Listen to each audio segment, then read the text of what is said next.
എല്ലാവർക്കും നമസ്കാരം. നമ്മൾ ഇന്ന് ഉണ്ടാക്കാൻ പോകുന്നത് വളരെ ടേസ്റ്റി ആയിട്ട് നമുക്ക് പെട്ടെന്ന് ചെയ്തെടുക്കാവുന്ന ഒരു ബ്രേക്ക്ഫാസ്റ്റ് ഐറ്റമാണ്. നമുക്കത് എങ്ങനെയാണ് ഉണ്ടാക്കുന്നതെന്ന് നോക്കാം. ഞാനിവിടെ ഒരു ബൗൾ എടുത്തിട്ടുണ്ട്. അതിലേക്ക് ഞാനൊരു മുട്ട പൊട്ടിച്ചൊഴിച്ച് കൊടുക്കുകയാണ്. ഇത് നമുക്ക് നന്നായിട്ടൊന്ന് അടിച്ചെടുക്കാം.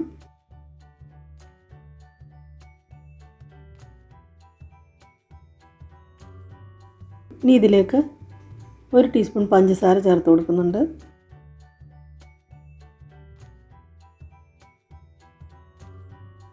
ഇനി നന്നായിട്ട് നമുക്കിതൊന്ന് മിക്സ് ചെയ്തെടുക്കാം.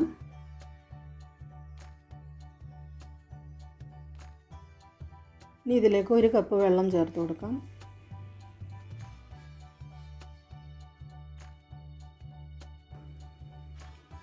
നമുക്കിനി ഇതിലേക്ക് 1.5 കപ്പ് ഗോതമ്പ് പൊടി ചേർത്ത് കൊടുക്കാം.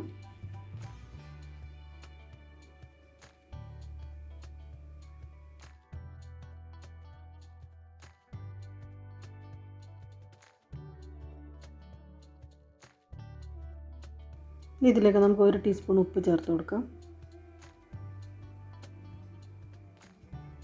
ഇത് നമുക്ക് നന്നായിട്ട് കട്ടയില്ലാതെ മിക്സ് ചെയ്തെടുക്കണം.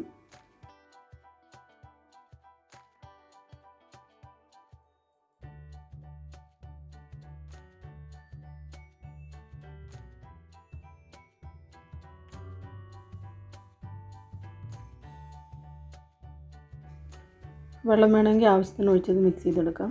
എനിക്കിത് കുഴയ്ക്കാനായിട്ട് 2 കപ്പ് വെള്ളമാണ് എടുക്കേണ്ടി വന്നത്. ഇതായിരിക്കണം ഇതിൻ്റെ കൺസിസ്റ്റൻസി. ഒരുപാട് വെള്ളമായി പോകരുത്.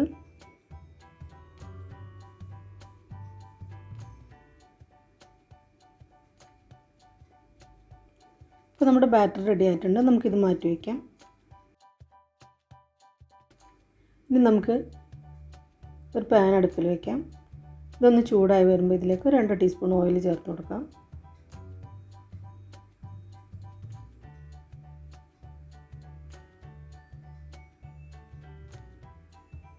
ഞാനിതിലേക്ക് 1 ടീസ്പൂൺ നെയ്യും കൂടി ചേർക്കുന്നുണ്ട്.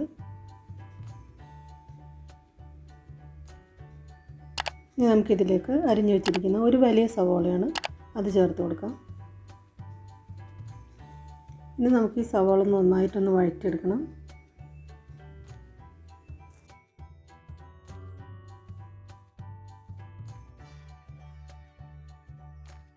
ഇപ്പോൾ സവാള എല്ലാം നന്നായിട്ട് വഴണ്ട് വന്നിട്ടുണ്ട്. ഇനി ഇതിലേക്ക് നമുക്ക് 1 ടീസ്പൂണോളം ഇഞ്ചി പൊടിയായിട്ട് കുത്തിയരിഞ്ഞതും അതുപോലെ തന്നെ 2 പച്ചമുളക് ചെറുതായിട്ട് അരിഞ്ഞതും കൂടി ചേർത്ത് നന്നായിട്ട് വഴറ്റിയെടുക്കാം.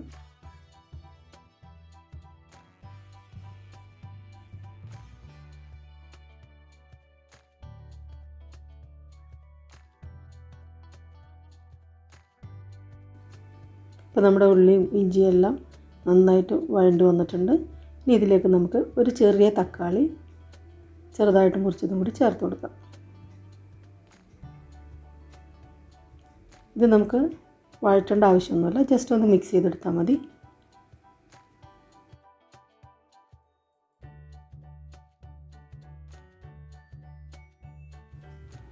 നമുക്ക് നമ്മൾ ഈ വഴറ്റി വെച്ചിരിക്കുന്നതെല്ലാം കൂടെ ഈ മാവിലോട്ട് ചേർത്ത് കൊടുക്കാം.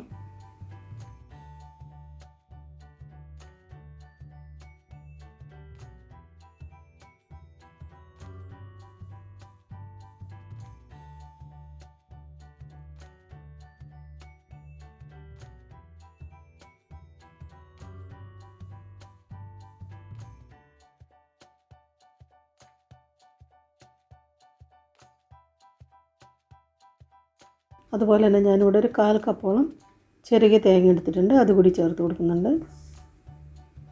ഇതെല്ലാം കൂടെ നമുക്ക് നന്നായിട്ടൊന്ന് മിക്സ് ചെയ്തെടുക്കണം. ഈ ഗോതമ്പ് ദോശയുടെ മാവ് നല്ല തിക്കായിരിക്കണം, ഒരുപാട് വെള്ളമായിരിക്കാൻ പാടില്ല. ഇതിൻ്റെ കൺസിസ്റ്റൻസി കറക്റ്റാണ്. ഈ സമയത്ത് എല്ലാം കൂടെ മിക്സ് ചെയ്തതിന് ശേഷം ഉപ്പ് വേണമെങ്കിൽ ആവശ്യത്തിന് ചേർത്ത് കൊടുക്കാവുന്നതാണ്.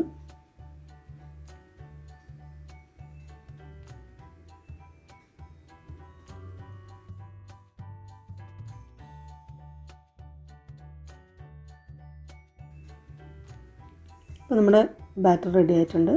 നമുക്കിനി ദോശ ഉണ്ടാക്കാൻ തുടങ്ങാം. അതിനായിട്ട് ഞാൻ പാൻ ചൂടാക്കാൻ വെച്ചിട്ടുണ്ട്.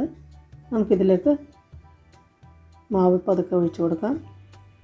ഇത് സാധാരണ ഗോതമ്പ് ദോശ ചുടുന്ന പോലെ വളരെ നൈസായിട്ട് ചുടാൻ പറ്റില്ല, ഇത്തിരി തിക്കായിട്ട് തന്നെയാണ് ഇരിക്കുക.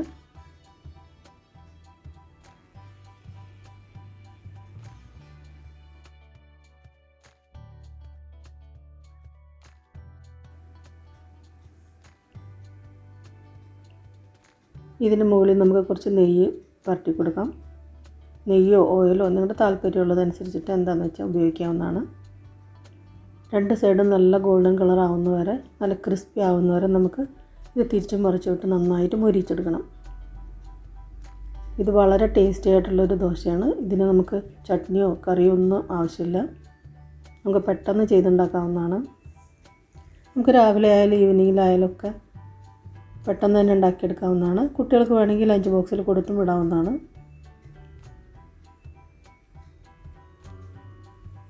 ഇതുപോലെ നന്നായിട്ട് ക്രിസ്പി ആയിട്ട് എടുക്കുമ്പോഴാണ് ഇതിന് നല്ല ടേസ്റ്റ് ഉണ്ടാവുക.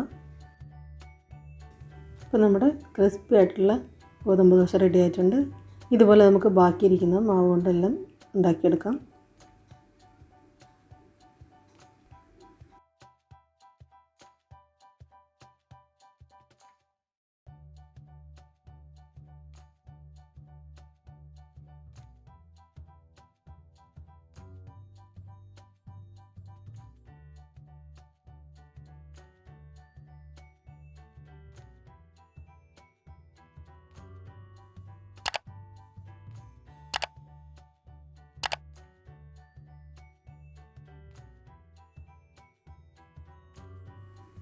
ഈ റെസിപ്പി നിങ്ങൾക്ക് തീർച്ചയായിട്ടും ഇഷ്ടപ്പെടും. ഇഷ്ടപ്പെട്ടാൽ ലൈക്ക് ചെയ്യണം, ഷെയർ ചെയ്യണം, നിങ്ങൾ കമൻറ്റുകൾ ദയവായിട്ട് അറിയിക്കണം. പിന്നെ നല്ലൊരു റെസിപ്പിയുമായി വരുന്നവരെ എല്ലാവർക്കും നന്ദി, നമസ്കാരം.